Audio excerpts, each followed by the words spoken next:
to ensure its protection for future generations. The Water Sustainability Act, enacted in 2016, replaces a 100-year-old water legislation and includes, for the first time, regulation of groundwater as well as surface water resources. The 2018 convention of the Union of BC Municipalities endorsed a new watershed governance model that supports more local say over how water is used and managed. In the face of climate change, increasing population, and increased demand for finite resources, our watersheds are under tremendous pressure. The responsibility for stewardship of our water and watersheds lies with us. The decisions we are making, or failing to make, will have irreversible effects on future generations. If the people who live in a watershed are more involved in decision-making, we might see better outcomes. The note cards on your seats are for your questions.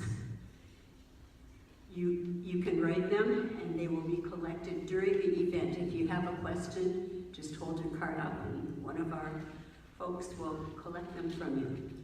We've invited 5 speakers who will present information.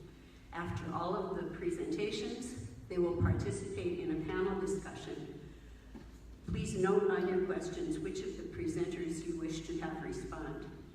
We hope you find this event informative and that you will be inspired to take action, to participate in actions that help to shape our water future.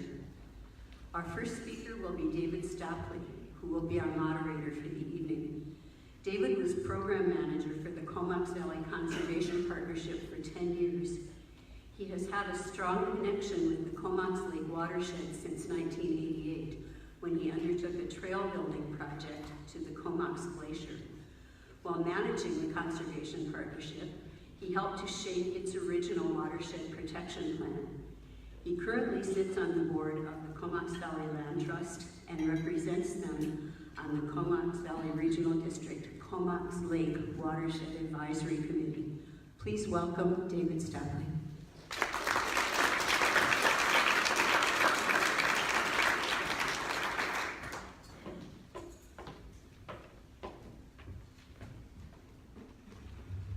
We're just going to make a little adjustment so I can actually see the slides. There we go. That'll help me with my presentation. Thank you, Linda, for the introduction. I haven't got a lot of time. We've got 5 speakers. We're going to have a panel with questions from the audience, and we want to be out of here by 9. So I have 15 minutes, which I have to push hard for. Everybody else has a timed amount, so I got to be a good role model and try to get this wrapped up in 15 minutes. The topic is huge. There's lots of information and details, so I'm going to keep it really focused on watershed governance in the Comox Lake watershed regarding our source drinking water. I'm not going to get into the other values and issues that are related to that because of time.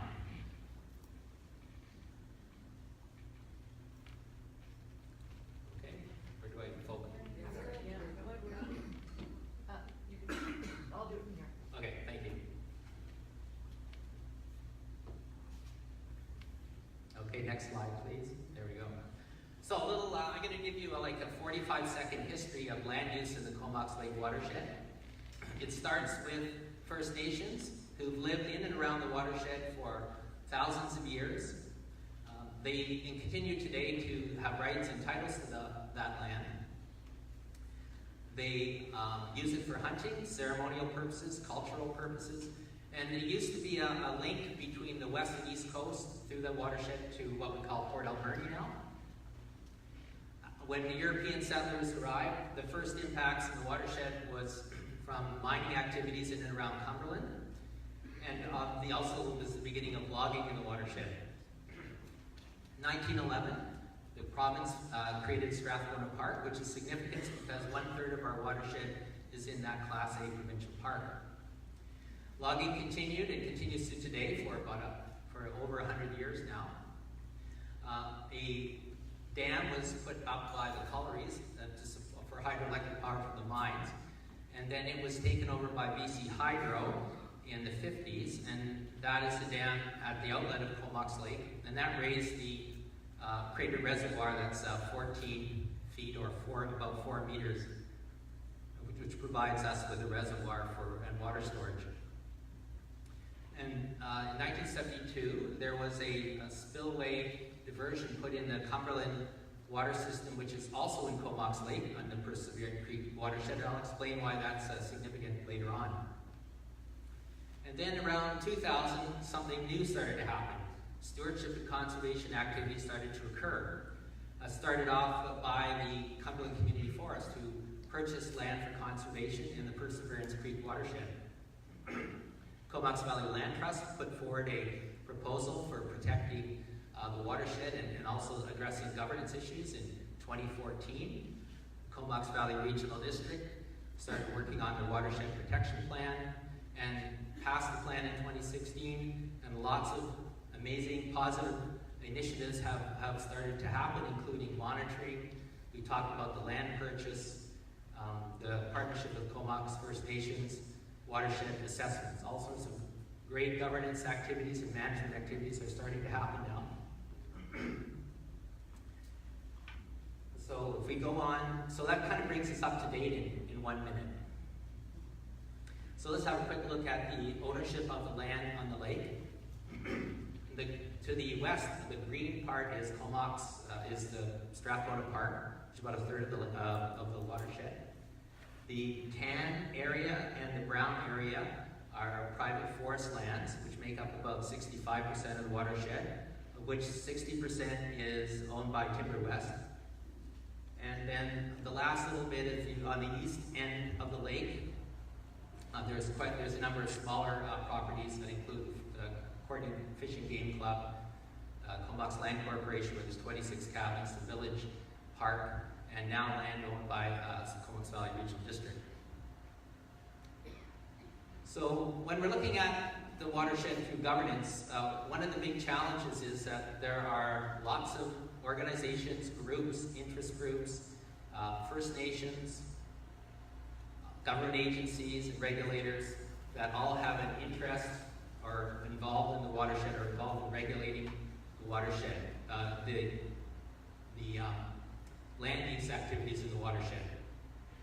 So when we look at a governance model that's going to work, it has to be able to address all those people and all their interests and come up with a plan and a way of governing that will take care of our water resources for the future. Next slide, please.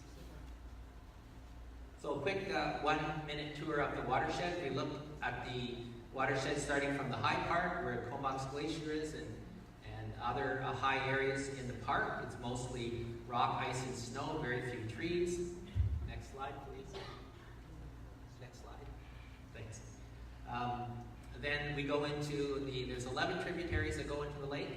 Their characteristics are narrow, steep valleys that are tree covered with very small valley bottoms. Next. And they all flow into Comox Lake, which where water is stored for our drinking water. Next. So when we're looking at drinking water, we have to be thinking about two things: the quantity of the drinking water, how much we have to use, and the quality of the drinking water. So we'll start with the quantity.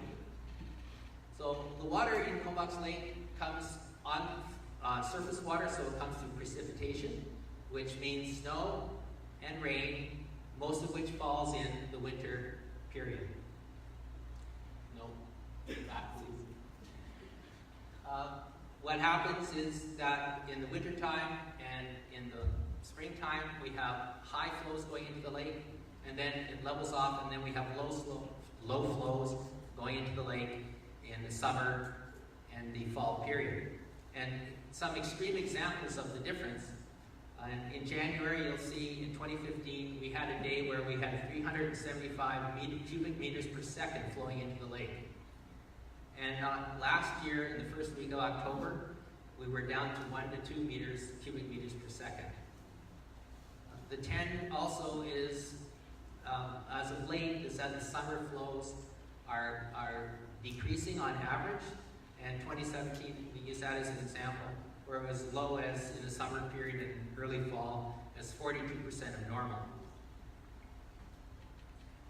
So when you look on the ground, you can see on the right-hand side, or your left, you have a low flow, and this is from the lower Crookshank River. You can see what it looks like in September, and a peak flow during a December peak flow storm. And you note the difference in the amount of water and also the water quality. So a simple way of looking at this, in terms of looking at the inflows and how much water we have to use, the pink line at the top shows the amount of water flowing into the lake over the year, and the green line is our use of the water. And you can see that sometime in the late spring, the amount of water flowing into the lake is less, it starts to become less than the amount of water we're withdrawing from the lake. And that goes until we get some heavy rains and late fall. And I call that our demand gap. Next, please. So we look at water quality. We have to be concerned about pathogens, bacteria, and viruses that affect human health. And we also need to be concerned about sediments, because sediments can interfere with water treatment and make it difficult to remove those pathogens, bacteria, and viruses. Next, please. So, the next one again, thanks. So our turbidity, which is when we have these what we call high turbidity events, where we have a lot of sediment going into our water supply, that is when we've had the oil water advisories in the past, and is the main reason why we're being asked to have a filtration plan. The sources of the turbidity are, just in a nutshell, stream erosion, logging roads, and also slides.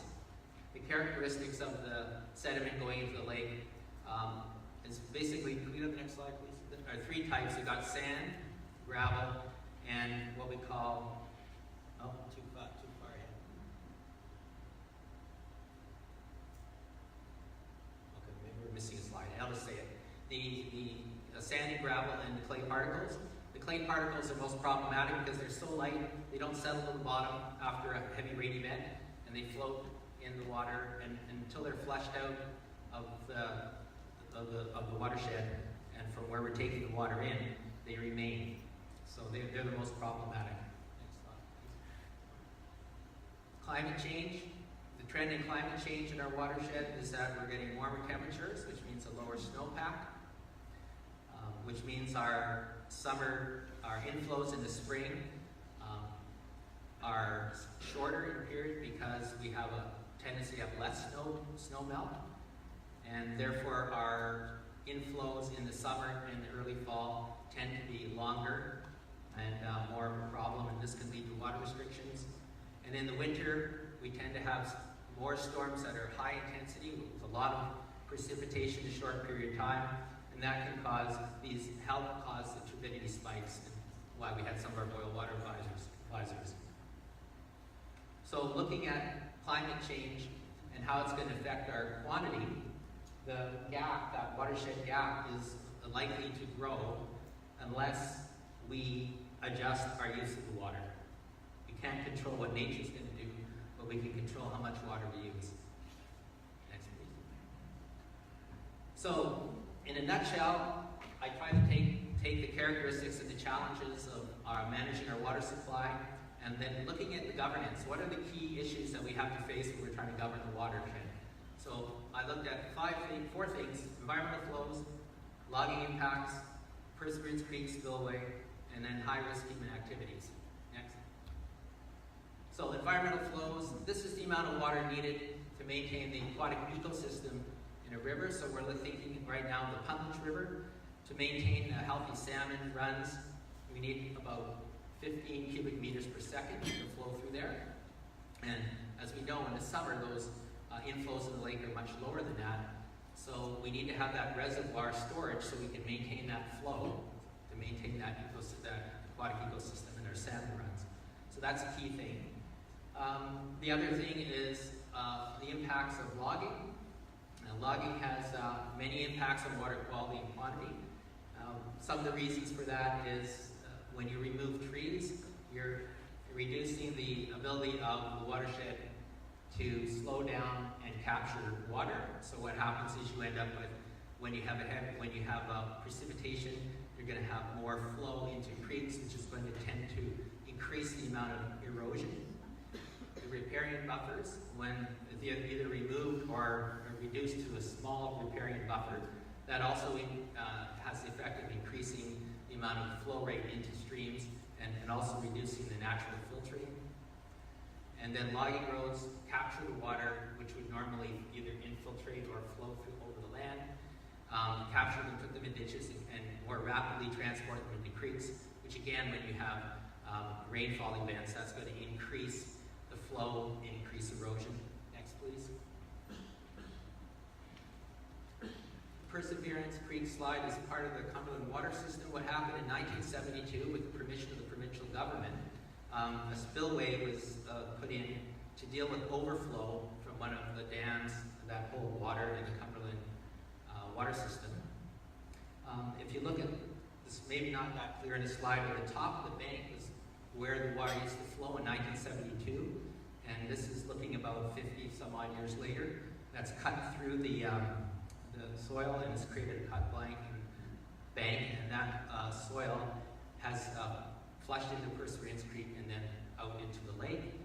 One of the problems with this area is that it has a high amount of clay in it, and that's that glacial clay till that is hard to, when it comes in a large outflow into the lake, it's hard for it to settle out. Next slide.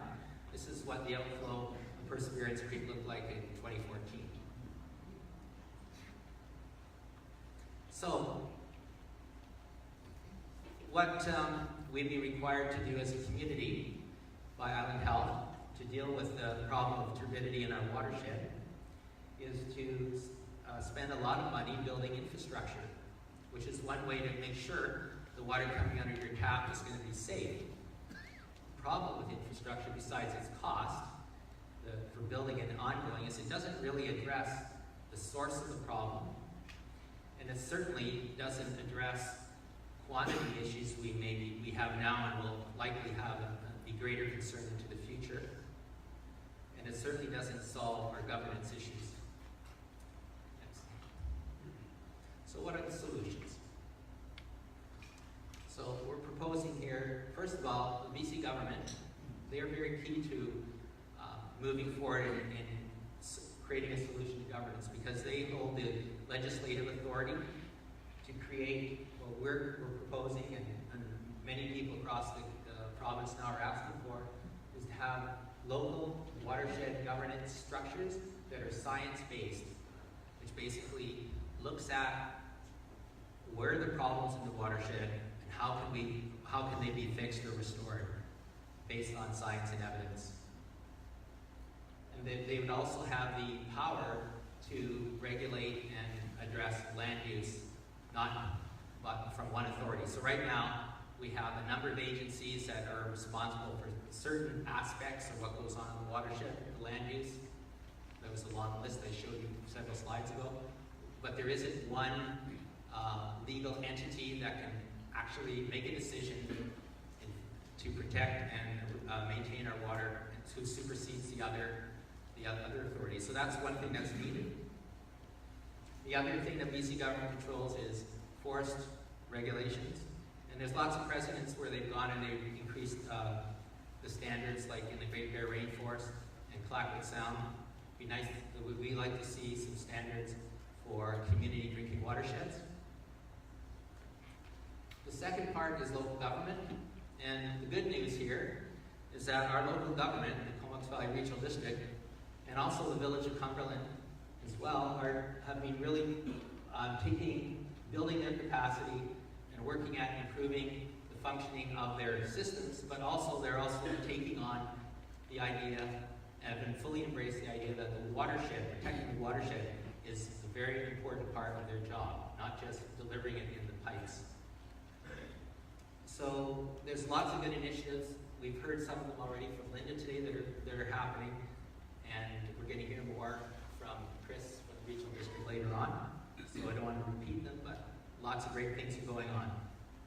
And thirdly, stewardship partnerships. This all started, Cumberland Community Forest is the leader in that by starting to purchase forest lands and for conservation. Comox Valley Land Trust is working on a proposal to do a land protection study to basically look at what parts of the watershed are the most valuable in terms of protecting for maintaining our water quality and other environmental values. And there's lots of examples in the province and throughout the country where land trusts have worked in partnership and other stewardship have worked in partnership with landowners, local governments, First Nations to come up with land protection plans and agreements that benefit the community.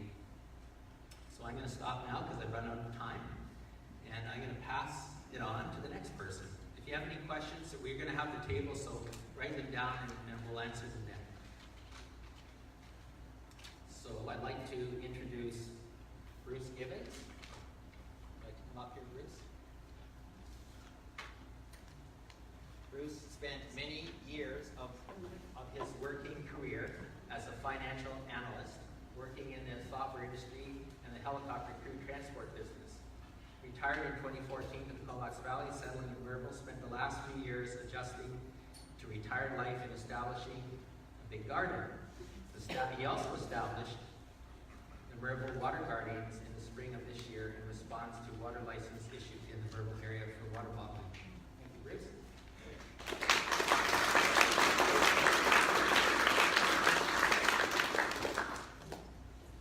Thank you, David.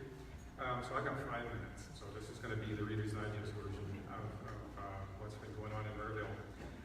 My name is Bruce Gibbons, as David said. I live in Merville, and in 2017, November of 2017, the provincial government approved the groundwater extraction license for one of our neighbors. And at that point, we became water advocates and water activists. We first became aware of that license in March of 2018, when it went before the CBRD for a rezoning application. So one of the biggest issues with that, obviously, is that no one was aware of this license until several months later, when it was already approved and already in place.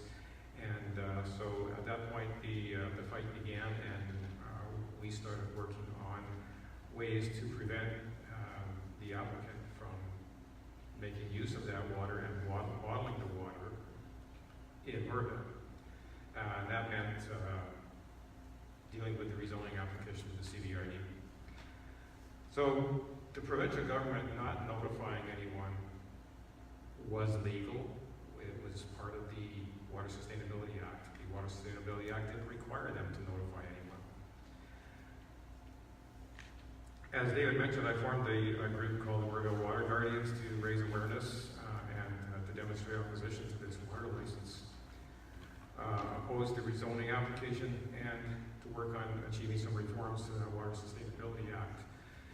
Made no sense to me that they could come in and approve a license in a rural residential community and not notify anyone.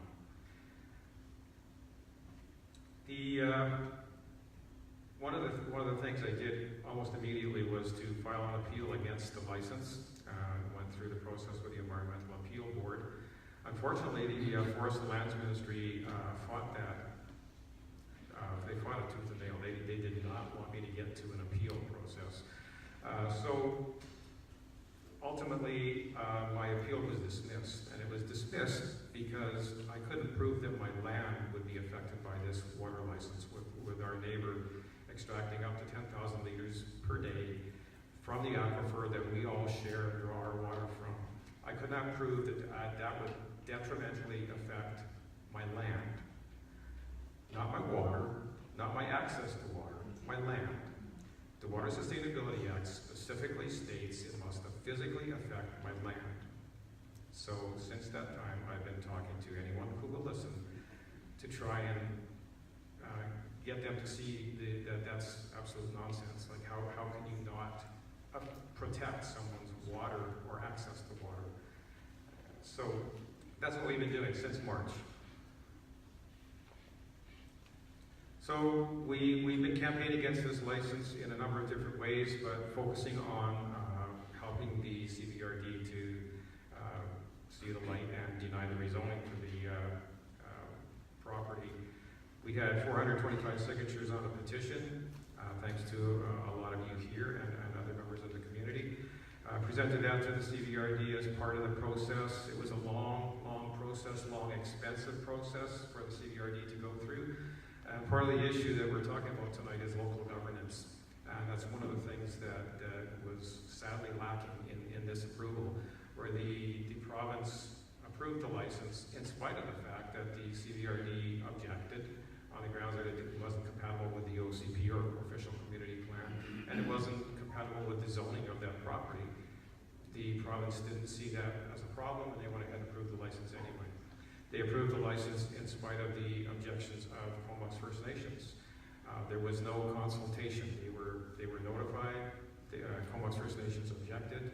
They approved it anyway. So the whole process is seriously flawed. So we've been pushing the Environment Ministry, which is the ministry who owns the Act, and the Flynn Road Ministry, Forest Lands, Natural Resources, administer the Act, which is a problem in itself. One of them writes the Act, the other one runs out and administers it and approves licenses. Comox Valley residents rose to the occasion numerous times through the process and came out to meetings and came out to rallies and demonstrated their opposition to the license and to the application for rezoning. We were very pleased with that, and again, we're very pleased to see all of you up here tonight. Ultimately, on August 28th, the CVRD directors voted unanimously to deny the application for rezoning, so yay, a victory. And we thank them for that. However, that doesn't end it. We still have to, he still has his license, that doesn't go away. We have to work now to try and convince the Flynn Road Ministry, the decision team in Nanaimo, to deny his application for an amendment. He's applied to amend his license so that he can truck the water somewhere else and have it bottled in an area that does allow it. So we're trying to stay one step ahead of it there. We've talked to the Strathmore Regional District. I've made presentations in Cumberland. I'm going to present to Courtney Council as well, because he's publicly stated that he's going to do this no matter what. So we're trying to prevent that. But there are thousands and thousands of residents and farmers in Comox Valley who depend on our aquifer for their drinking water, their sanitation, growing their backyard gardens, and growing their crops and raising their livestock. So we need to keep fighting. We need to keep working on the ministry's time's up. So I'll close up quickly. So as David mentioned, we had level 4 drought all over Vancouver Island this year. It's a serious issue. We need to protect this new threat to our groundwater. One of the things I would ask you to do is at the back of the room, at the Council of Canadians table, we have a petition there asking the BC government to stop approving licenses to bottle and sell groundwater. And then we have some information there if you're interested in contacting us or following what we're doing. So please have a look back there, and I thank you for your time.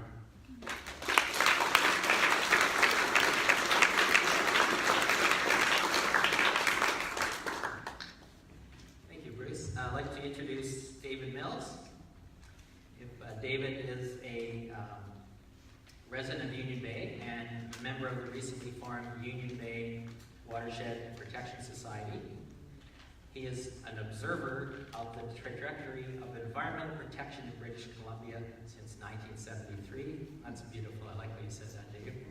And he's also an organizer for the Dogwood Initiative. Please welcome David.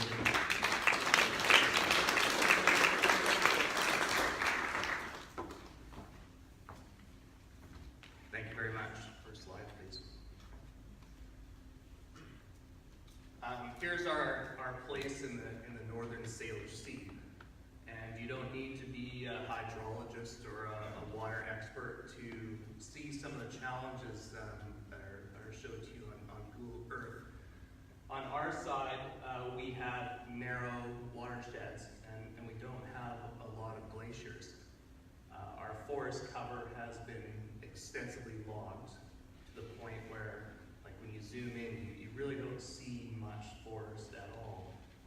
Over on the other side, where they're a little luckier, you have extensive glaciers, large, deep watersheds that go back into the hills. But all of us face this challenge of being in a basin that, as David mentioned earlier, is going to face a 1-2 punch of climate change, where we have the extensive droughts in the summer, where the high pressure systems just hover right over us and keep the rain away, and that reverses in the winter when we get pounded by increasingly ferocious storms.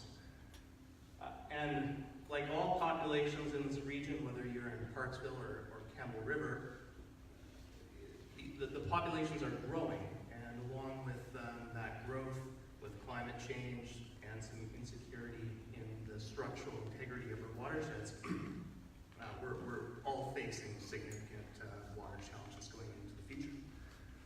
Next slide, please. So, can everyone see that? Langley Lake is the source of water for Union Bay. And as residents of Union Bay, we received a letter in the mail last year from the logging company stating that, or notifying us that they were going to log some of the remaining forest that surrounds the lake. So, There's a microphone on the table if you'd like to grab a mic, David. Just behind there. so here's Langley Lake. As you can see, it's not huge. This is the Inland Island Highway adjacent to it. The watershed itself is actually quite small, and as you can clearly see, it's been extensively logged. Union Bay proper is down here. Okay?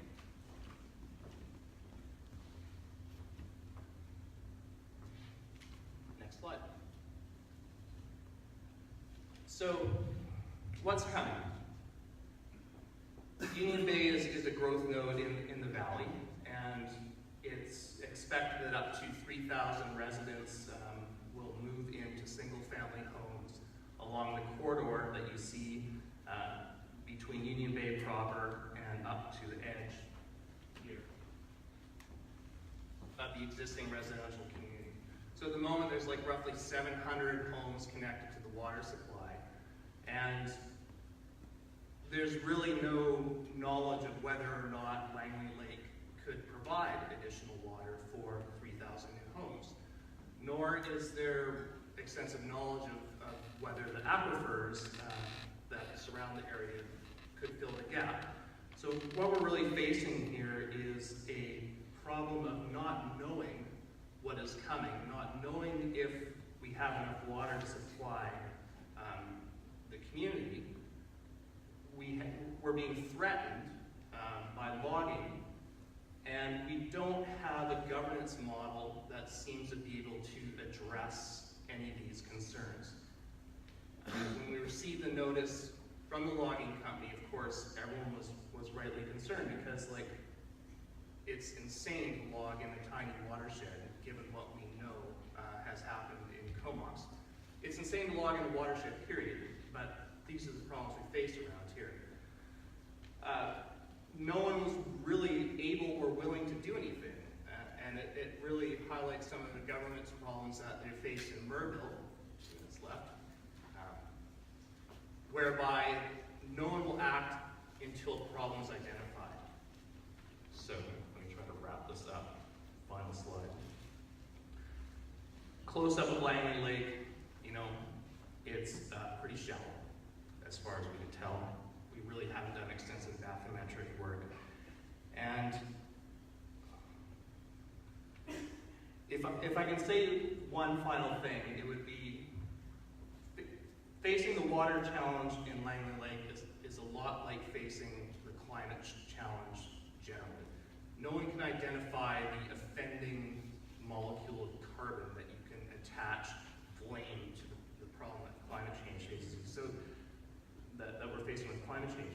So when we go to try to protect the lake, and you try to bring up the fact that turbidity will be created by logging, you're forced to prove or come up with a study that shows how that particular molecule of turbidity will affect your water supply. And until a problem actually emerges, there's no one to go to. Environment won't step in, health won't step in, Regional District won't step in until a problem exists. So that's all I've got tonight. Thank you very much.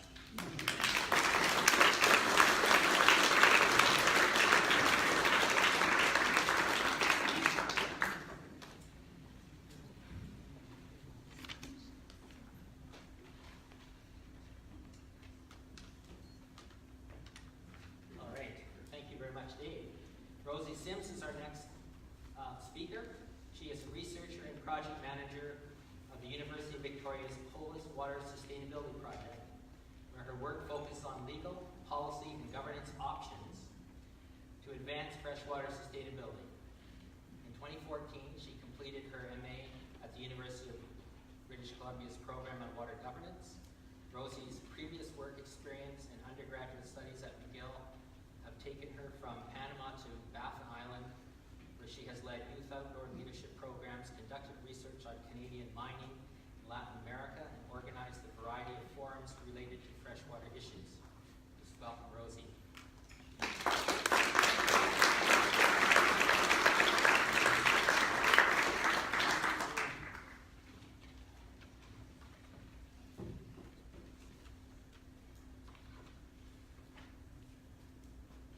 Excellent. This does work because I have a number of animations, so that would have made your jobs a little bit tricky. So thank you all so much for showing up on a Wednesday night to talk about water and have the conversation about what's next, the future of your watershed. And I do just want to again acknowledge that we're on the territory of the Comox First Nation and my gratitude for being back up here. So certainly, I think as the other speakers have said, this is a really exciting time to be talking about water here in the Comox Valley. And we down at University of Victoria have been tracking the progress and the issues here with a lot of interest over the last months. And I just want to acknowledge all the hard work that's been happening here to advance some of the solutions you've already got in place.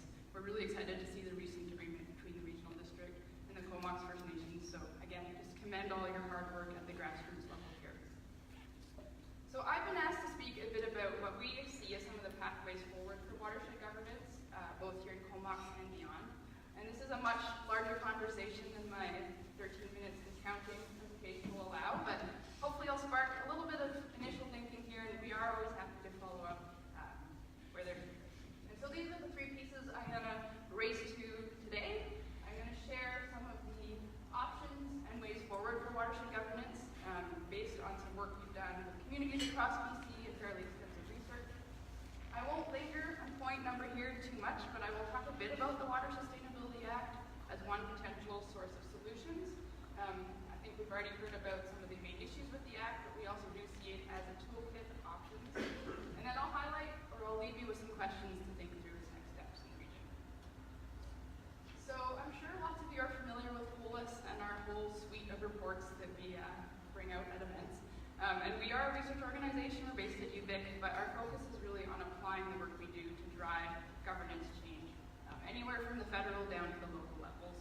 And so we kind of have this outward-facing research, but a lot of our work is kind of below the tip of the iceberg, where we do significant work on advancing law reform and implementation across BC. So again, I don't think I need to dwell on this slide much, but just the context for change. I think this myth of water everywhere has pretty much been debunked, certainly with climate change on the issue.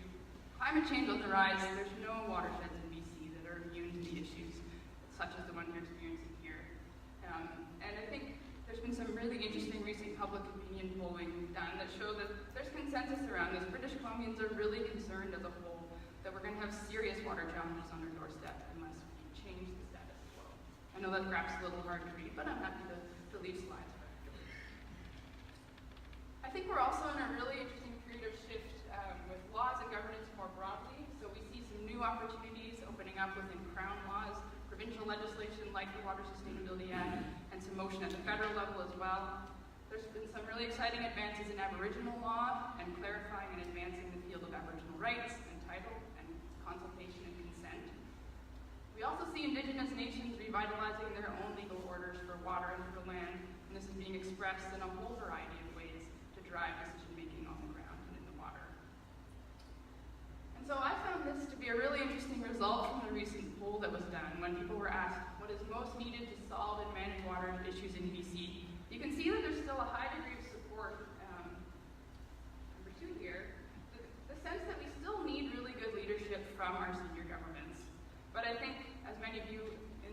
aware, senior governments have also really retreated from their role in recent years. And so I think your experience is a good case in point that it's really unlikely that a solution is going to magically appear from above, and that it's really going to take local action and partnerships to drive progress. So we definitely see that there's an important role for senior governments, but that we need multiple sources of authority, and creativity, and expertise to really come to the solutions that we need here and elsewhere. So I think this is all relatively easy to get behind. It's hard to disagree with wanting to protect water and putting community values at the forefront. And we see a high degree of support for these ideas, writ large, but I think where the kind of going gets tough and where we tend to see some skepticism or even some resistance is on the question of how you actually get there and how you achieve those shifts and what the key steps and ingredients might be. And so we've been really fortunate to work across BC with several communities on local watershed efforts and learn from the experiences on the ground. And we've observed that there are some key steps that groups are moving through as they evolve and make headway on protecting watershed values. And I am going to walk through those steps with some key caveats. One, that there's no one-size-fits-all to moving forward with watershed governance. The goals and the process of who's involved is going to look as different as BC's watersheds do. So what works in the Okanagan will not work in the Skeena, probably won't work in the Comox, but we can certainly learn from existing examples. So I'm just going to point to two really exciting examples that we see unfolding in BC, just to show sort of the proof of the possible for moving forward. And the first is just down the road on the Cowichan Watershed Board, and I imagine this story is familiar to lots of you. So like many watersheds on eastern Vancouver Island, the Cowichan's dealing with these very extreme swings from too much water to not enough water. There's the kind of infamous and very heartbreaking stories of having to move salmon upstream by truck because the rivers are so low that they can't make it up to their spawning grounds. But since 2010, the Cowichan Watershed Board has been working really hard to address some of these issues. And there's lots of things that make the board a really unique entity, but in particular, it's co-led by the Cowichan tribes in the regional district. And so they steer this board as co-chairs. And in the past 8 years, they've managed to build a really strong foundation of relationships and a sense of mutual responsibility both to each other and to the health of the watershed. So they've accomplished lots of stewardship projects, education and technical work and monitoring, and they've also attracted a lot of funding through their collaboration to do this work. And we've been really privileged to observe an ongoing process in the last year where the CVRD, Cowichan Valley Regional District, and Cowichan tribes have been working to solidify their relationship even further. And I just wanted to highlight that they've actually incorporated into their governance manual this Cowichan tribes principle of Nutsumat, meaning we come together as a whole to work together to be stronger as partners. And so the Cowichan is just this really special example of a collaboration for the watershed that's bringing people together and leading to change. The second example, maybe some of you saw the news this spring, is in the Nicola watershed, where the province and 5 Nicola First Nations recently signed a memorandum of understanding, I can never say that, MOU. And the MOU sets out the province and the nation's shared commitments to work together in government-to-government partnership to address the watershed issues there. With the agreement that any sort of approach going forward with planning, with governance, with management, must be informed by Indigenous knowledge, Indigenous laws, and shaped by science and the Water Sustainability Act. So we see this really neat kind of dual expression of authority for water in Nicola. So these are just 2 examples. There's many more across BC and Canada, but I am just going to walk through now just notions we've developed of the stepping stones for watershed governance. And forgive me, this diagram is probably a bit hard to read, and we are working on designing a more effective image here. But again, these are some of the key steps we see groups moving through as they evolve and increase their influence. And I also just want to reiterate, this is not a linear process. Not all groups necessarily will go through all steps, and a lot of this can happen simultaneously. And certainly based on the previous presentations, I think a lot of this work is underway already in the Cowichan. But first of all, you need to build support with key champions. So for First Nations, this might mean choosing council, knowledge holders, perhaps a youth advocate. For local government, this means getting directors and mayors on board who are willing to then be a bridge with their colleagues. And so really this is about working tirelessly to bring people together, to get water on the agenda at all levels and into the mandate of leadership. And I think we've really seen that happen here in the Comox. then you actually have to start working together and doing some projects in the watershed. So building a relationship, getting to know your partners through really hands-on projects. And these projects are done with the aim of building a technical and knowledge basis. So it could include things like monitoring, stewardship initiatives, you name it. And so again, in the couch, and they've done stuff like water quality monitoring, gravel removal, fish monitoring, and all of these projects both advance knowledge and strengthen relationships.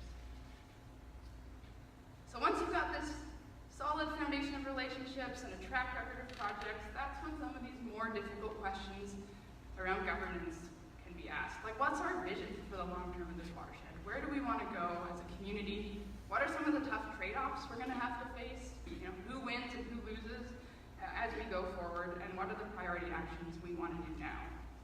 And so you can imagine that this can stray into some contentious territory, and actually having a facilitator here to help bring a diverse community along could be really important.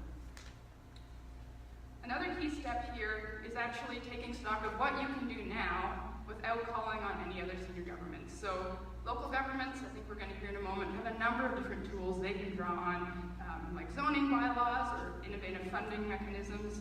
First Nations too have, of course, resources and authority that they can bring to the table. So there's a lot you can do without senior governments involved. It's easy to feel powerless, kind of in the face of the roadblocks that you're facing, but it's important to take stock of your own toolkit and what it can offer. Planning is certainly an important step to figure out what the long-term plan is to address the more complex issues in the watershed, and what legal tools you might need to try to leverage to address those. And I think once you have this kind of a base of information yourselves, you're in a solid foundation of relationships, you'll be in a much stronger position to leverage and influence other governments. So in Nanaimo, for instance, through their partnership and the Drinking Water Protection Program there, they've collected a ton of data on the watershed, and they've made themselves a very viable partner for the province because they are armed and ready with more information than the statutory decision makers would have otherwise. And I know this is a long sequence, but just last there, and I'll just touch on it briefly, is this idea of shared authority and responsibility. So the idea is that you can't jump right to this notion of kind of a watershed entity actually making decisions, but that you have to go through this longer process of building legitimacy and support. And I really just want to emphasize this is a lesser known area. It's not necessarily the desirable endpoint for all watershed groups, and that assuming kind of a statutory decision-making rule does come with significantly increased accountability needs, resources, criteria to take on formal and legally defensible decisions. So it's a really exciting area. The HIDA, I recommend you check out the HIDA Reconciliation Protocol for some examples there, but a fairly uncharted area for BC. We have a whole handbook that breaks down each of these steps much further, and we'd be happy to offer some further work there. So I'm just going to turn briefly to the Water Sustainability Act. We certainly see that this is a topic that's of a lot of interest to folks across BC, wanting to know what this piece of legislation can offer them. And again, we've done a ton of research on this. I'm not going to go into it tonight, but I'm happy to follow up. So I think we've already heard about the Act. It's been in force almost for 3 years now, and it replaced the 100-Year-Old Water Act. A lot of it is still the same, like a lot of the key foundations of the old Water Act stayed in place in this new law, but it does open up some really important new opportunities to do things differently. So it kind of currently looks like this. We've got the first phase of regulations in place, but the Act really is still a work in progress. A lot of the most promising areas and tools for sustainability haven't yet been implemented. And so we've got groundwater licensing in place now, but a lot of the provisions that we think offer the most potential are kind of sitting unused. And we like to think of the Act as a toolkit, and so there's a number of different options within this piece of legislation to address different issues, and kind of the tool that you're going to be grabbing for, of course, depends on the type of challenge or the watershed issue you're going to solve. These are some that you've probably heard about, so there's some really robust new planning provisions in the form of water sustainability plans. There's an ability to now link land and water much better through what's known as water objectives, which can be made binding on decision makers across the landscape. There's something called water reservations, which can essentially set aside unlicensed water in a stream for future use or to protect environmental flows. an ability to create advisory boards, which would then provide advice to decision makers or managers on, it could be anything from how to determine environmental flow needs, how to set a water objective. So there's an ability to kind of bridge other expertise and knowledge into decision making through these advisory boards. Sensitive streams were rolled in from a previous act, but there's an ability to designate a stream as sensitive if there's a fish population at risk, and that would involve likely placing more stringent conditions on the licenses on that stream. But again, I just want to emphasize that it's probably unlikely that the province is going to be rushing in to provide the solution without a lot of driving at the local level. And so we do think there's a lot of things groups can be doing now to build readiness and advocate for the application of these tools. And so just for one example, yeah, just about wrapping up, water sustainability plans are something that there's a lot of appetite for across BC. And we think there's some really important steps that folks can be taking now, regardless of whether or not the province is at the table yet. So for instance, building relationships with the regional, provincial staff and Indigenous governments, both of whom would be key implementation and leadership partners in any planning process. Actually really coming to a clear articulation of the watershed conflict or problem that needs to be solved. These plans can only be triggered if there is kind of a significant conflict in place, so they're not proactive, like we heard from the previous speaker, they're a reactive mechanism. But this is a really important piece. You have to be able to say what exactly you need a plan to do. Figuring out, the elements of the State of the Watershed report. So where are you at now with respect to watershed health? What are the main concerns, targets? What data do you have available? What are the key data and monitoring gaps? And then again, just this need to engage a broad range of rights holders and stakeholders to get to this longer-term vision for the watershed.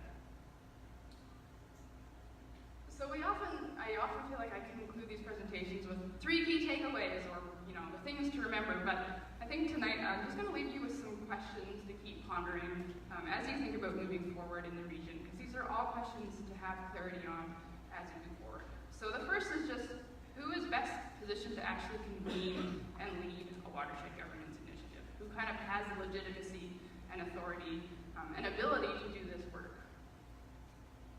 Again, what specific problems are you actually trying to address at a watershed scale? Do Indigenous nations and local government and community see your issue or the issue as a priority? If not, what are they currently focused on and how could you align? What information and data do you have about the issues you're trying to solve now, and what are the key gaps? How's your relationship with the regional provincial staff? This is the forest lands, natural resource operations, and rural development staff who would be key to helping implement any Water Sustainability Act tool, and what sort of resourcing needs would you require to go forward, and how might you go about doing that in partnership? So that was a fairly wide-ranging sort of tour, but I hope that helps spark some thinking, and I'm happy to answer questions after the final speaker.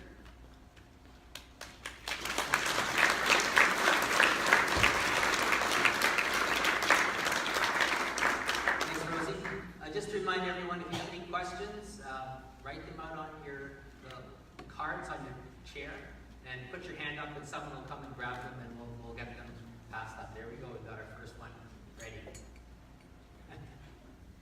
All right, our next speaker is Chris LaRose. And Chris is a professional engineer with 13 years experience working with regional districts.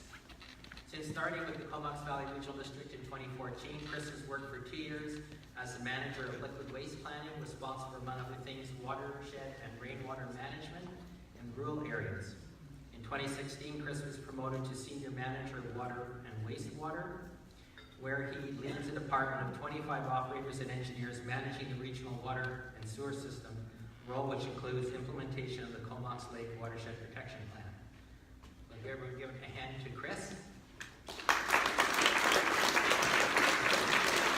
You're also giving a hand to his staff. These are the people that have to wake up at 2 o'clock in the morning when they find out there's a boil water advisory, and then they have to run down to the plant and do all sorts of things to protect our water.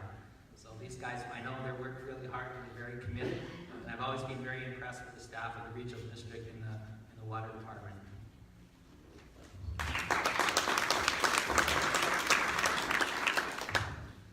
Thanks for those kind words, David. And good evening, everyone. It's a pleasure and an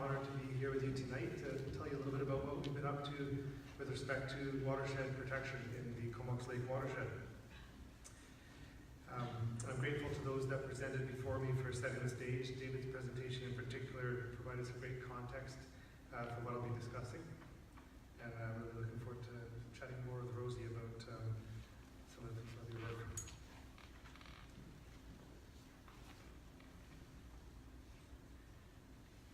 So I'll start with the Comox Valley water system. So the Comox Valley water system provides drinking water to approximately 45,000 residents in Courtney and Comox and the nearby surrounding rural areas.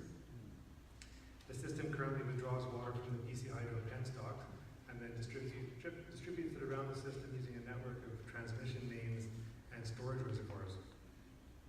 Until earlier this decade, we considered that to really be the extent of our water infrastructure, with little thought and attention to what occurred upstream from the penstock.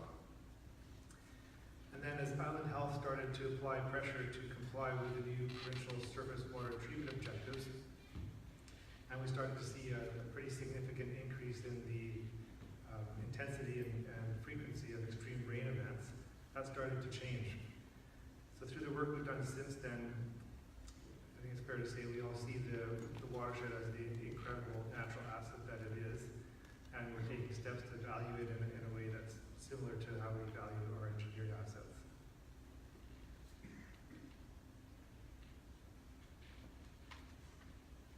So in 2013, Island Health modified our water system permit to operate to include a requirement to develop a watershed protection plan. So over the next 2 years, the CVRD created the Watershed Advisory Group, which is shown here on a small bridge next to the Crookshank River, which is deep into the Comox Lake watershed. And in doing so, we engaged the key stakeholders to help guide development of the watershed protection planning process. So the Comox Lake watershed covers approximately 460 square kilometers. David had a great map in his presentation showing the watershed. And if you haven't seen it already, we've got 2 different 3D models of the watershed that show you the extent and scale of it. So the watershed is very large, and it hosts a wide range of activities, both industrial and recreational.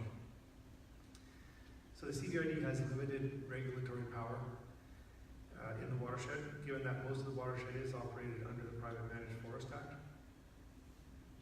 So successful implementation of the Watershed Protection Plan requires a good relationship amongst the jurisdictions, landowners, and users in the watershed.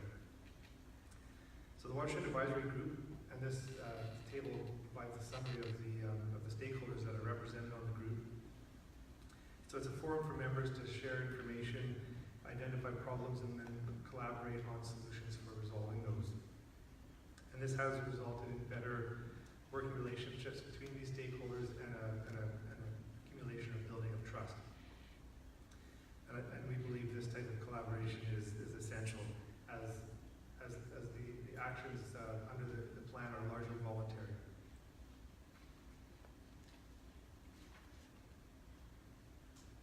So after about 2 years of collaboration, the Watershed Protection Plan was completed in early 2016, as David mentioned. And at its core, fundamentally, the plan recognizes that high-quality drinking water is produced by healthy ecosystems. And its objective of the plan is to guide the management of the Comox Lake watershed for the long-term supply of high-quality drinking water. So I'm happy to say, 2 years in, I'm happy to say that the plan is not just another plan sitting on the shelf. Since 2016, the Comox Valley Water Committee has committed between $400,000 to $500,000 per year towards the implementation of the plan, with that level of spending consistent through the existing 5-year financial plan at the CVRD. So generally speaking, our activities are focused on working to mitigate the risks that were identified through the planning process by following through on the recommendations that were identified there. So we're often asked why or how the Watershed Protection Plan is still relevant or necessary, given that we are in the process of building a water filtration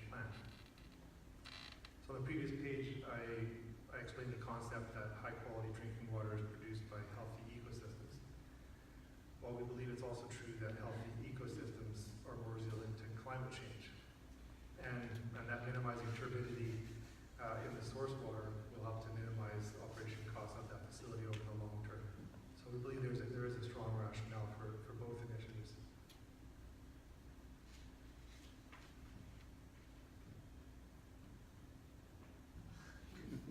That's on the next slide.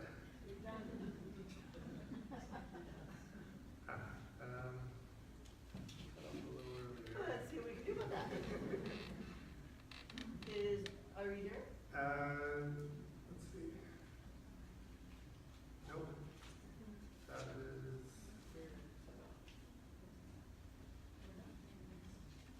Forget what this looks like, everybody. You get to wing it now, Chris. All right, I'll just keep going to the next slide, and hopefully we can find the rest of it. So improving our understanding of the watershed is the crucial first step. So how can we expect to restore or protect the natural function of the watershed if we don't understand how those ecosystems fit together to be an operating watershed?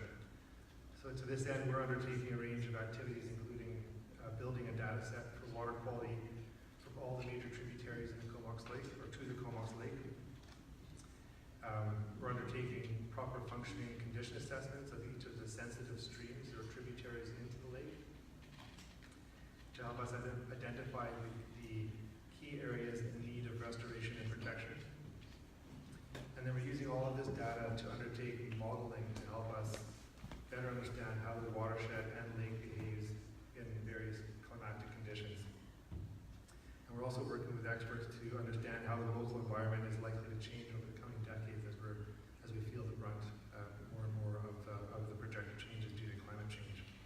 And we're also doing other studies to better understand the specific observed impacts, a couple of which we'll get into on subsequent slides if we can find them.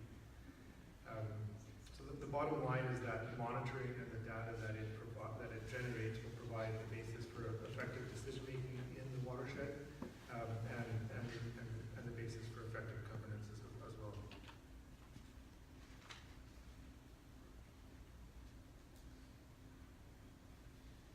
Any luck over there? Yep. Okay, great. A little more effective with the visuals.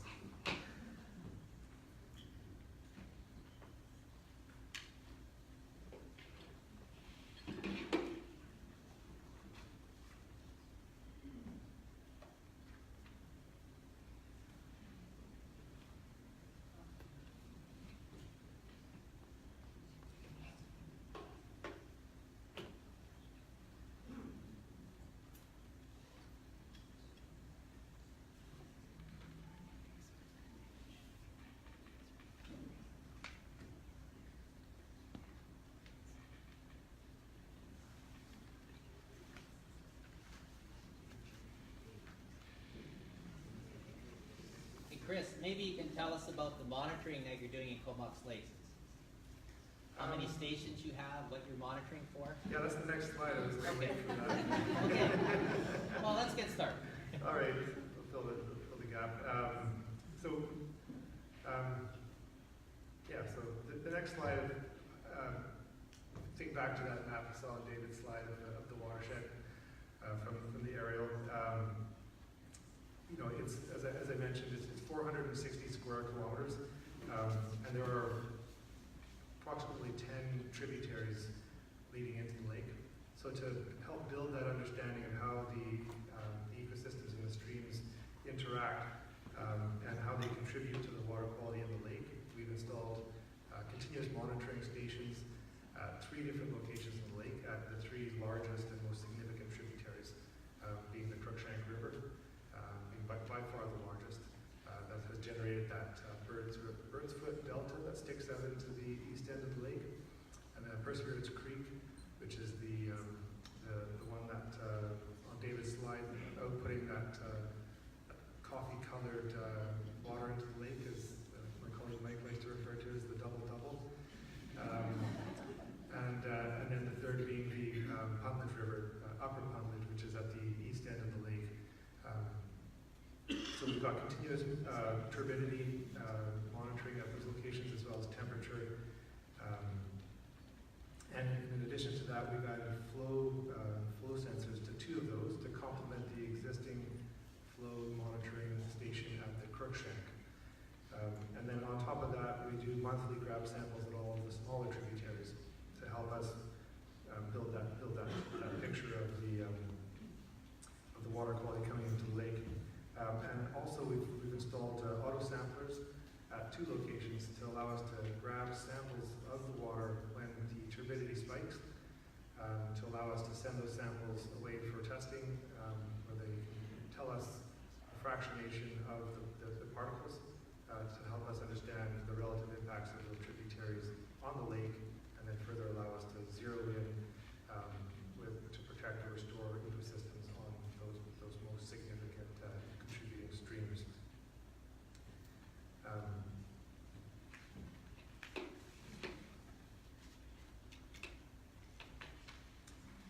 Yeah, some photos of the equipment, and then a graphic of the Perseverance spillway. Maybe I'll just touch on that a little bit as they work away on that presentation. So as David touched on it, one of the triggering incidents for the watershed and the subsequent boil water notices that we've experienced, the water system's experienced over the last few years, was a significant collapse of that bank on the spillway leading down into Perseverance Creek. So we've been, there has been significant study work done on that section since that time by both the CVRD, actually a joint effort with the CVRD, Timber West, and the Village of Cumberland, and then more recently by the Village of Cumberland to try and develop a plan for diverting some of the water away from that spillway.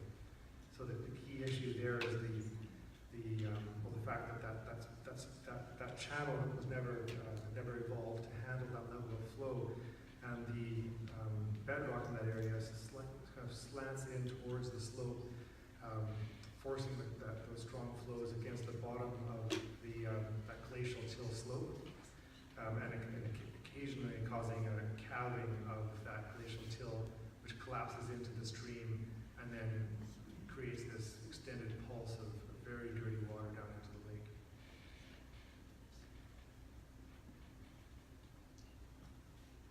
Actually, there we go.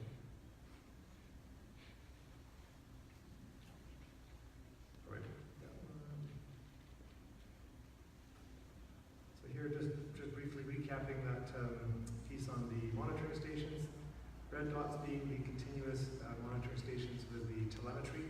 So we've got those tapped right into our SCADA system, so we can look at the water quality in almost real time.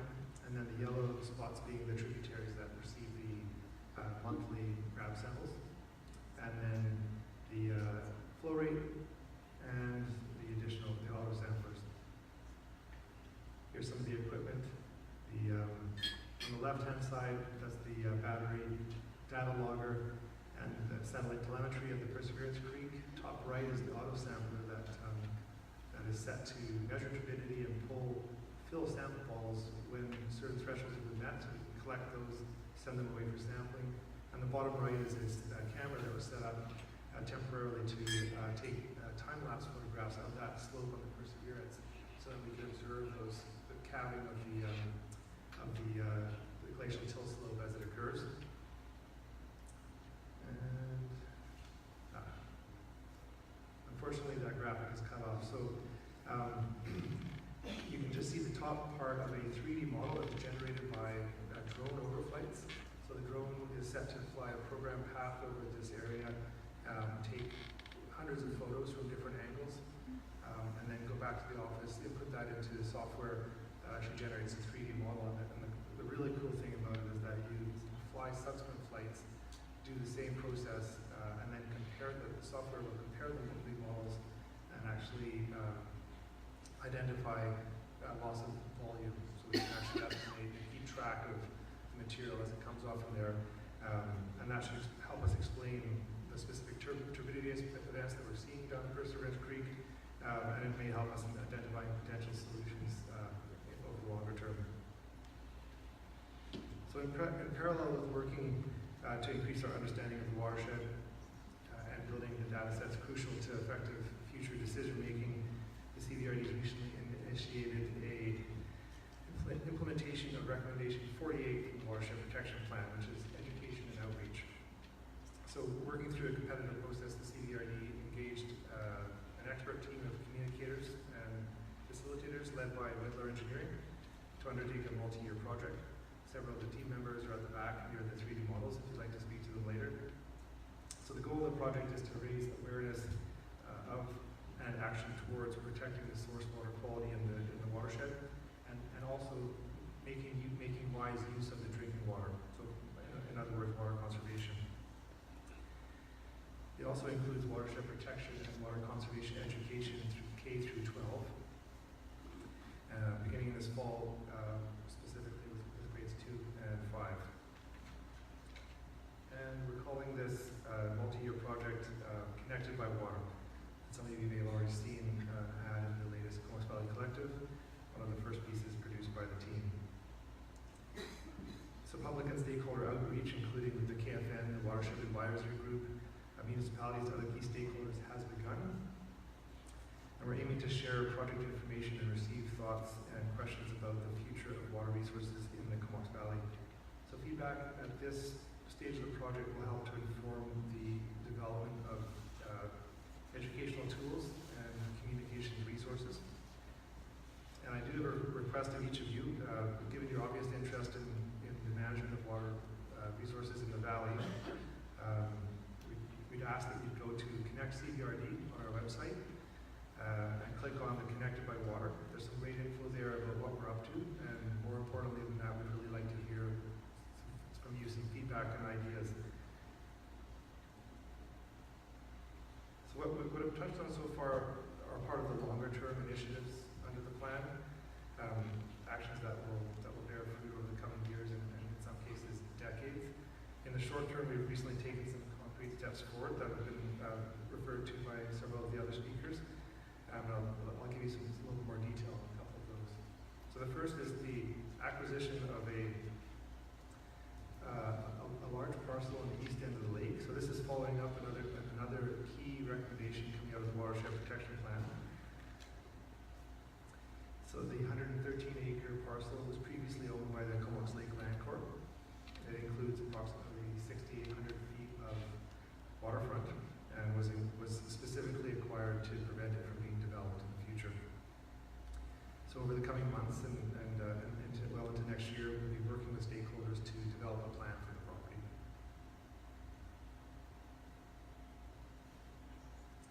So over the past several weeks, you may have seen articles in the local newspapers about the signing of a mutual benefit agreement between the KFN and the CVRD. So the parties approved the MBA, as we referred to it at the end of September, confirming cooperation and collaboration in the management of water resources in the region. So the KFN has been involved throughout the Watershed Protection Plan development process, and since earlier this year, they've also been they've had observer status at the Water Committee. But the MBA goes a step further and commits both parties to working towards establishing a decision-making role for the KFN in water governance.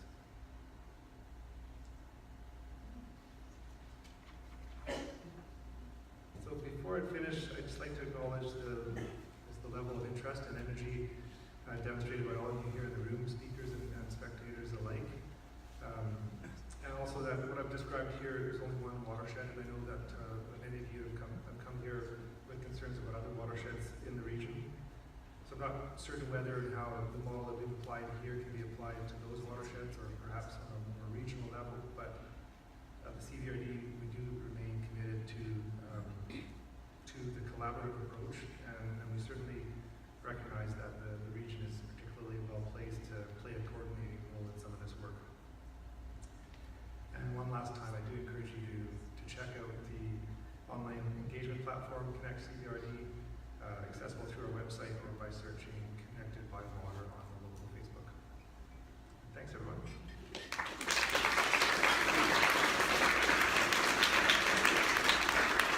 Thanks, Chris. Okay, we're just going to make a quick change now. We're going to remove the screen. We're going to get our panel up so all the speakers, if you come up and assemble up front, we've got apparently a bunch of questions. And I'm going to pass all of the MC now over to Corey. I'll give a quick introduction to Corey so you know who she is. Corey is the organizing director of the Freshwater Alliance and leads the Our Water BC, which is a joint initiative of organizations and individuals working to make sure BC's waters are healthy and thriving for everyone who lives here. She works to ensure British Columbians have a say in how their water is cared for. So Corey, there's Corey there. She's going to be taking the stage any minute. She's got a bunch of questions that have been collected by our volunteers. And we're going to get the question and answer period started now. Thanks.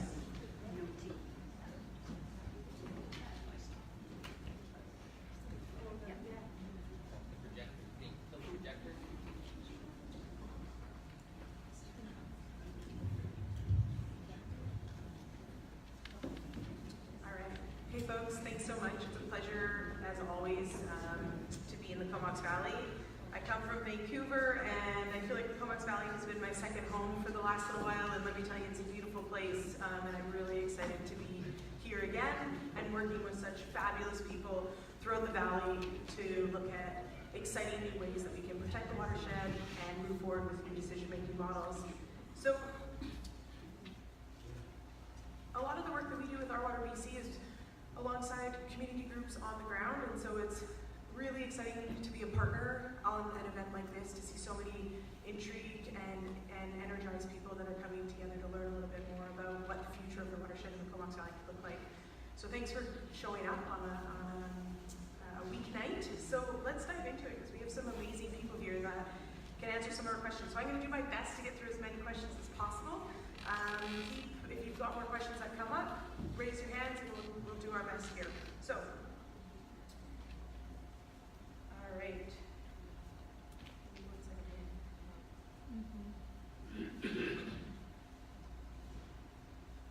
All right, this. We have some lights on the table. Is there a light for the stage? Oh, let's find out, everybody, shall we? All right, this question is for David. It says, can you provide examples of what you consider higher standards of forest practices and how they will protect and preserve the watershed? Can you guys hear me? Turn it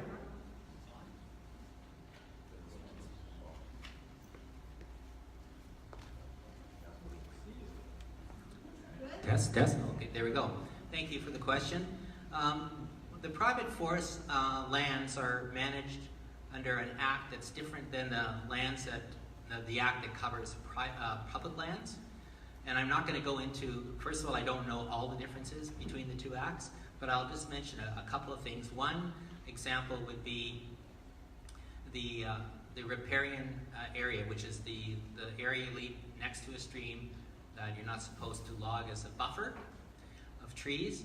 In the private lands, the buffer is 15 meters, and you can actually go in there if you get through the professional reliance system we have in BC. It can be determined that you can actually pull some trees out of that area as well.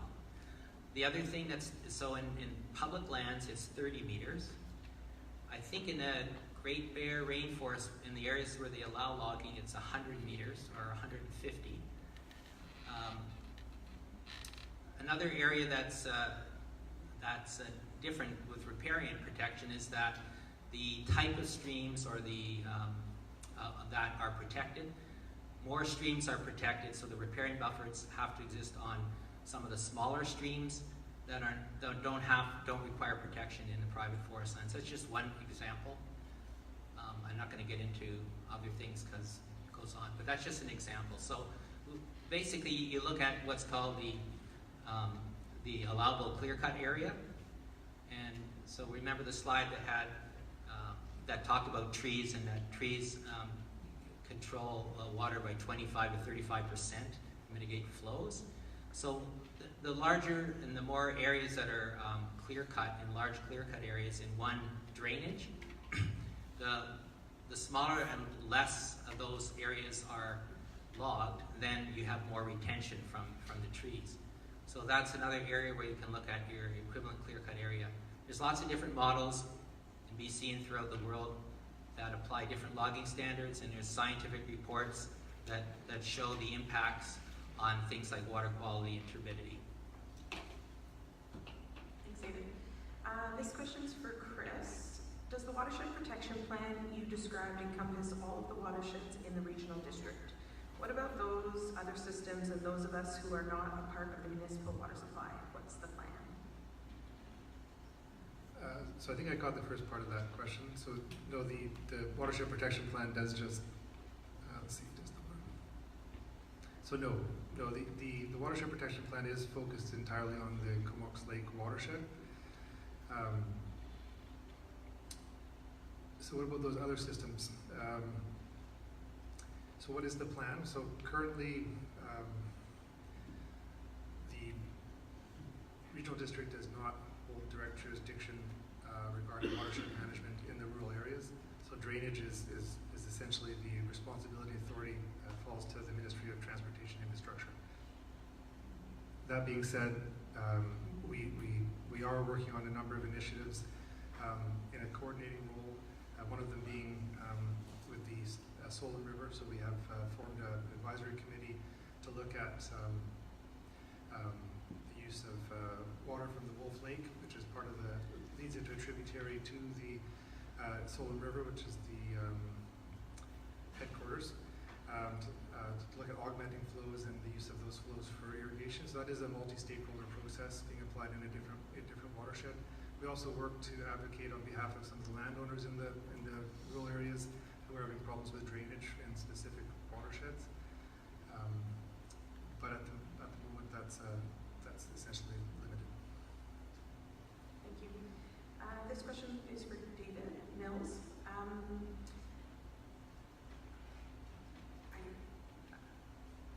A KIP water license was granted without extensive water supply studies. Is this correct? To my knowledge. Thank you. Next question. So who is KIP? I recommend directing this particular question after this panel to Jim Elliott, who's sitting there. Jim, if you could just raise your hand. Jim would be considered the local expert on Union Bay water comings and goings, but KIP would be the landowner that is intending to develop a large residential population within Union Bay. Kensington Properties. Thank you for asking that clarification. So this one isn't directed at anyone specific, so whoever would like to answer it, or if multiple would. Is there any data available for changes in groundwater levels or water table levels in and around the town of Comox?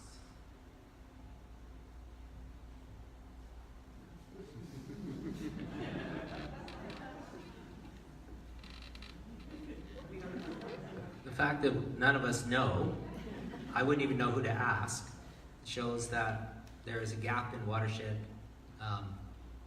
management in the province.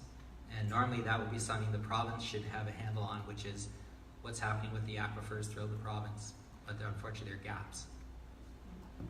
I might just add, there was a recent study actually. Yes, I posted it. There was a recent study actually. Yeah, there's an on that? This is okay. There This one's good. there was a recent study. I swear. There was a recent study that the Ministry of Environment actually commissioned that's a groundwater modeling initiative. And so there's some kind of course data now for aquifer risk across BC and on Vancouver Island. So again, it's a course screen. It's a first kind of attempt at some groundwater aquifer risk mapping, and I'm happy to pass on the link to that or leave it with the organizers so that they can share. Thanks for that. All right, so regarding water quality, are chemicals, etc., from pesticides an issue, especially from private forest lands? I'll take a go at that. Well, we are aware that the private managed forest companies do apply a limited amount of pesticides in the watershed. So we do get periodically notified that they are applying pesticides along some of the roadways. That being said, the total kind of application area in the watershed is very tiny compared to the overall land area, and we've never seen anything show up in any of our water quality monitoring that indicates an impact. No, I was just going to ask you, are you testing for those chemicals when you do your water testing? Not in the regular samples, no. Yeah.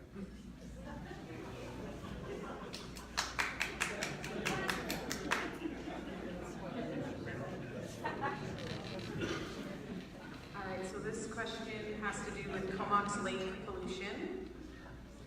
What effect does the dump have?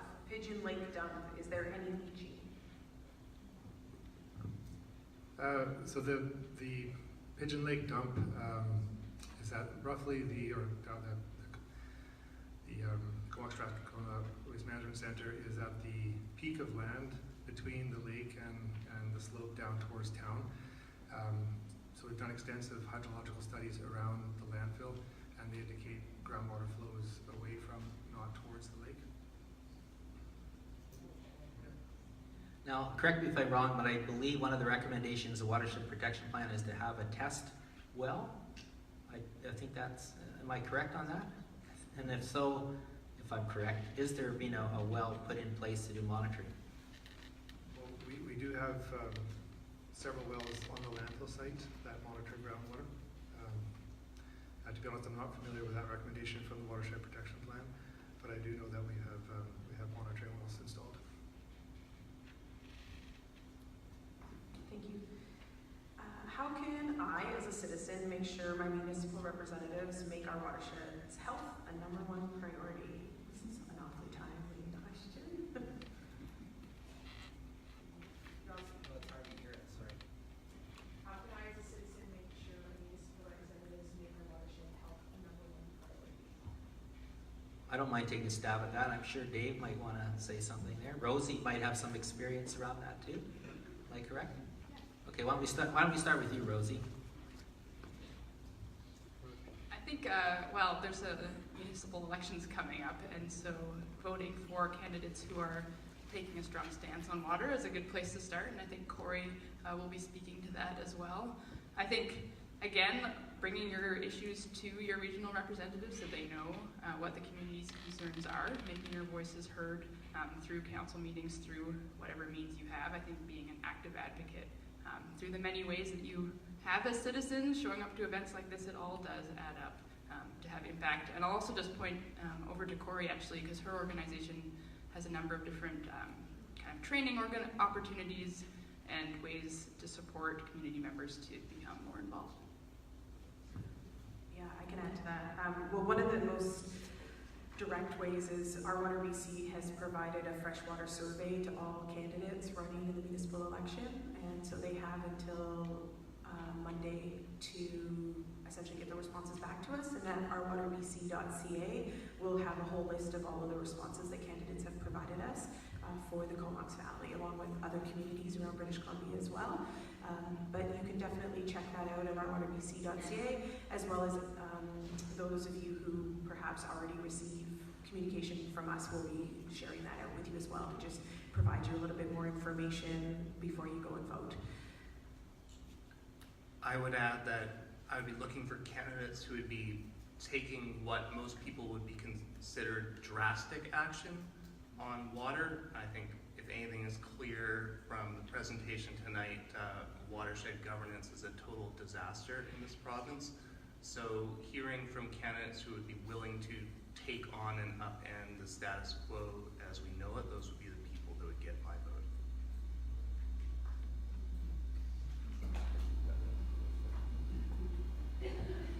Well, I think obviously checking out who's running and who's interested in water. How many politicians or candidates for the next this municipal election are here tonight? You guys want to stand up? Great. Stand up. There we go. Look at them all. All right.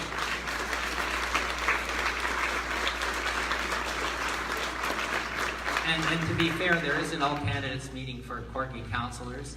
happening up the road, so they obviously aren't going to be able to be here tonight. It's over? Okay. Like, so you came running over afterwards. Great.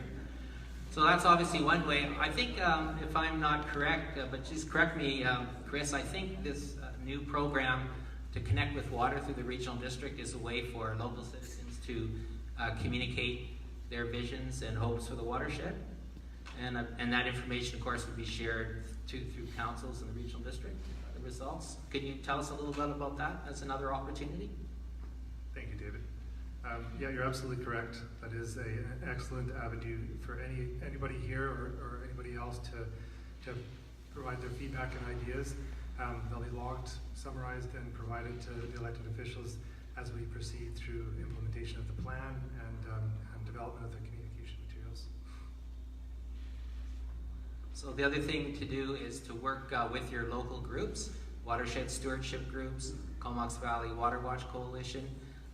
The coalition is directly communicating with, we talked about municipal, but also obviously the province is really key here to articulate what we need in terms of change. And we need to also educate ourselves in how all this works and the role the province has. And if we're going to move forward, like Rosie had that great slide that showed how do we build, first of all, we got to build relationships and build capacity so that we have the ability to manage our local watershed. But then we've got to go to the next step. We need to get the authority from the province and resources from the province to do it. And I think we're making great strides in the relationship building and all that kind of thing. What we need now is some leadership at the political level locally to push the province to provide us with what we need to be able to have local governance.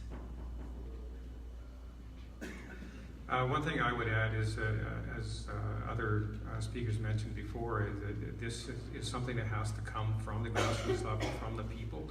I would encourage everybody to be active in your community. As David mentioned, follow some of the groups that are doing some great work. I just recently attended a rally in Moncton, New Brunswick, and I was thrilled to see how many people across the country are fighting every day and fighting hard to protect our water. There were a number of people here in BC and locally who are doing the same.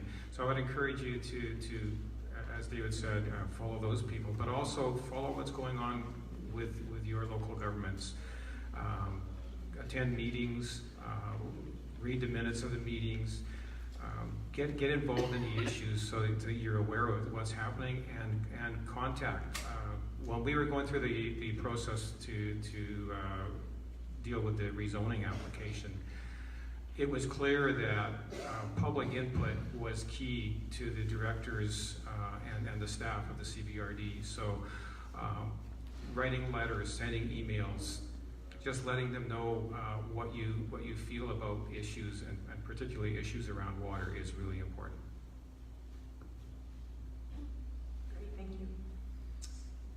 Okay, so regarding the new filtration plant, how much for a healthy ecosystem? Waterfront and riparian land can we buy for $110 million?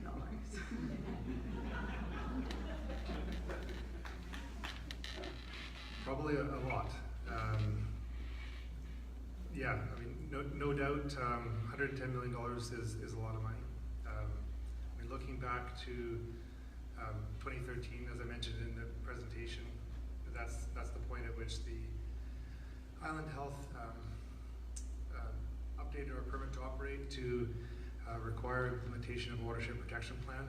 And around that time, we were working with Island Health to demonstrate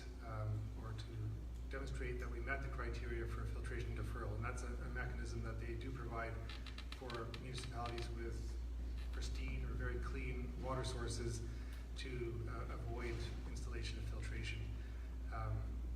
We did eventually successfully demonstrate that we met the criteria. However, in 2014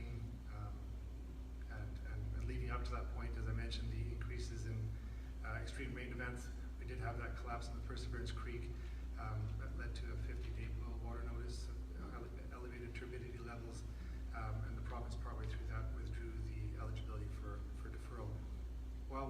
deferral, the plan was to install a deep water intake and a UV system, new conveyance down to our system, down to our existing distribution system. In today's estimate, that would have amounted to about $70 million. So the incremental cost of building the filtration plant is the difference. So more on the order of 40 million. So clearly still a lot of money, but I guess the point being that the bulk of that cost estimate would be required regardless of whether we were able to demonstrate deferral, like Campbell River and the Capital Regional District have done with their watersheds. Great, thank you. I think I have time for maybe one more. Is that right? Okay, 2 minutes. All right. One last question. In addition to the Connected by Water initiative with the regional district, what role can the public play in supporting the joint agreement between the CVRD and the Comox First Nation?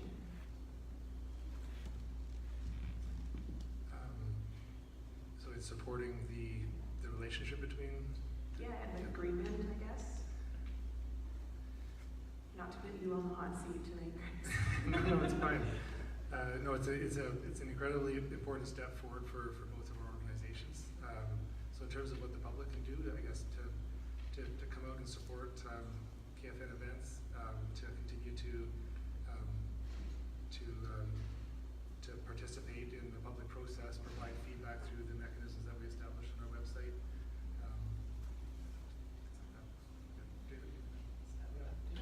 Yeah, I think that, you know, obviously the agreement is between the local government and Comox First Nations, so that's their own. But what we're going to hear feedback in our community, like we do whenever we have reconciliation, positive steps going forward to reconciliation.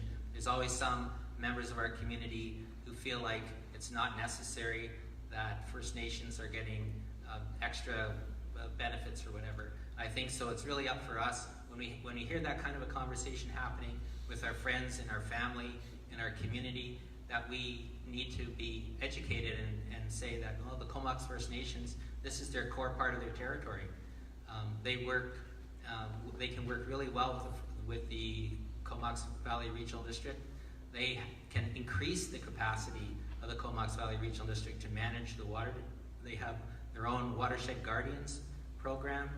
They have trained people that go out and monitor and look after the foreshore right now for their oyster leases and whatnot. They have capacity, so we should be working with the First Nations. They have lots to offer us, and it's about respecting their rights and title.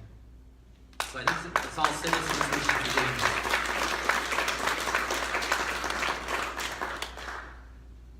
All right, I think I'm at my time. We do have a few more questions here that I'm sure that our presenters will stick around, so I'm sorry if we didn't get to your question. Please feel free to connect with the panelists after. A couple just follow-up things here, I think, around the conversation that happened tonight. This is obviously a pathway forward. This is an initial sort of conversation around where can we go, building off the foundation within the Comox Valley around watershed governance. An interesting sort of tidbit, I guess, Our Water BC recently did a province-wide public opinion poll, and the results that came back particularly around sort of watershed governance and local decision-making, 73% of British Columbians are in favor of the province supporting local government, communities, and First Nations to play a bigger role in managing and protecting their watersheds and how we're making decisions. And so to me it shows that there's a real appetite across the province for this type of direction that we're going when it comes to decision making, and to reiterate what some other folks have said, it really needs to come from the ground up, and this is where we can start a really important public conversation. So with October 20th around the corner, electing freshwater friendly candidates, people that are going to stand up and defend our watersheds, is key. Ensuring we're reaching out to our other elected officials, our MLAs, send them letters, set up a meeting and talk to them about what you learned tonight, concerns that you may have in your watershed. They listen to their constituents and they bring that forward. They talk to their colleagues in caucus, they talk to their colleagues in cabinet. So this is a really important first step that we can take. And we've got I really want to thank all the partners who helped to bring this event together. I really want to thank our panelists.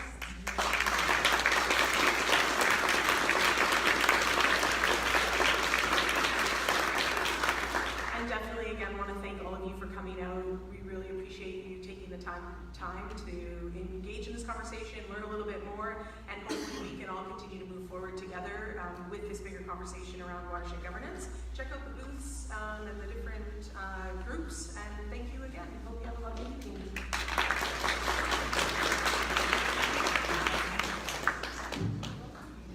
If you want to show your love and appreciation for the event, you can purchase Comox Valley Conservation calendars for $20. They're at the Comox Valley Water Watch desk, and half the money raised tonight is going to go to help support the expenses for this event.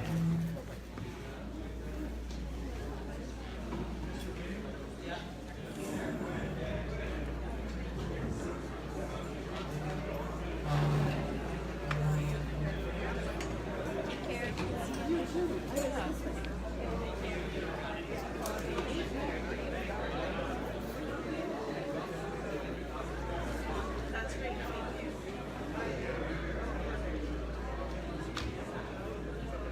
Thanks, Corey.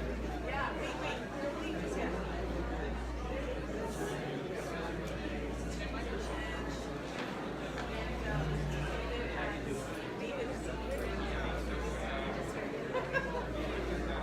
No problem. Thanks for the plug. We're gonna need it. You should have been up there instead of being all around.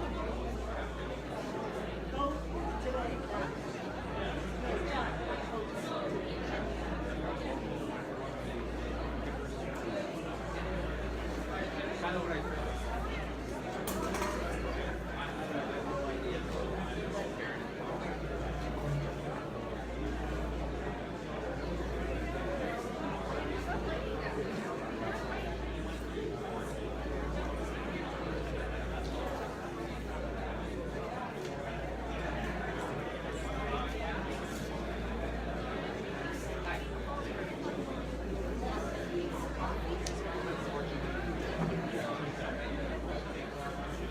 Anyway, we'll see what happens. Well, hopefully it'll all be over soon. It'll all be over soon. Take care.